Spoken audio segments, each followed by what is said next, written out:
Naam, hivi karibuni kanisa Katoliki limepata pengo kubwa sana la kumpoteza aliyewahi kuwa kardinali mkuu wa Tanzania nzima, Polycarp Kardinali Pengo.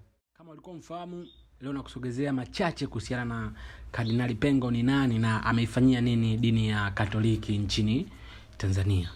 Anaitwa Kardinali Pengo, hilo ndio jina lake halisi. Alizaliwa Agosti 5, 1994 huko Mwaje, wilaya Sumbawanga, mkoani Rukwa. Wakati huo ilikuwa inaitwa Tanganyika. Alipadrishwa kuwa padri mwaka 1971. Baadaye akasoma teolojia ya maadili huko Roma, Italia, ambapo alipata shahada ya uzamivu mwaka 1977. Alikuwa askofu wa jimbo la Nachingwea mwaka 1983 hadi 1984, tena hadi 1986. Askofu wa jimbo pia akawa askofu wa jimbo jipya la Tunduru Masasi 1986 mpaka 1990, na baadaye akawa askofu msaidizi kisha askofu mkuu wa jimbo kuu la Dar es Salaam kuanzia 1992 hadi alipostaafu mwaka 2019 baada ya Papa Francisco kukubali ombi lake la kustaafu hiyo Agosti 15, 2019. Mwaka 1998 Papa John Paul wa pili alimtangaza kuwa kardinali, na hivyo akawa kardinali wa pili wa Tanzania baada ya Kardinali Rugambwa.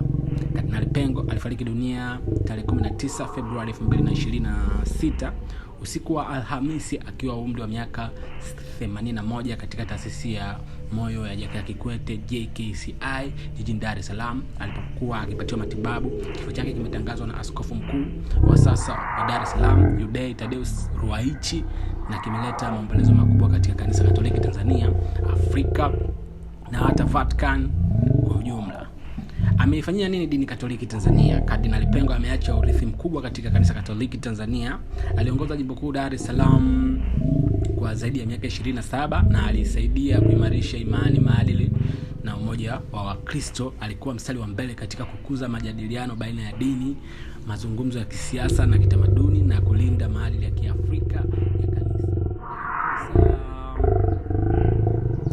Symposium of Episcopal Conference of Africa and Madagascar kama rais wake kutoka 2007 mpaka 2009. Hivyo akawa sauti muhimu ya makanisa ya Afrika. Alikuwa mshauri na msimamo thabiti katika masuala ya taifa, akichangia utulivu wa mshikamano wa kitaifa na maadili ya kijamii.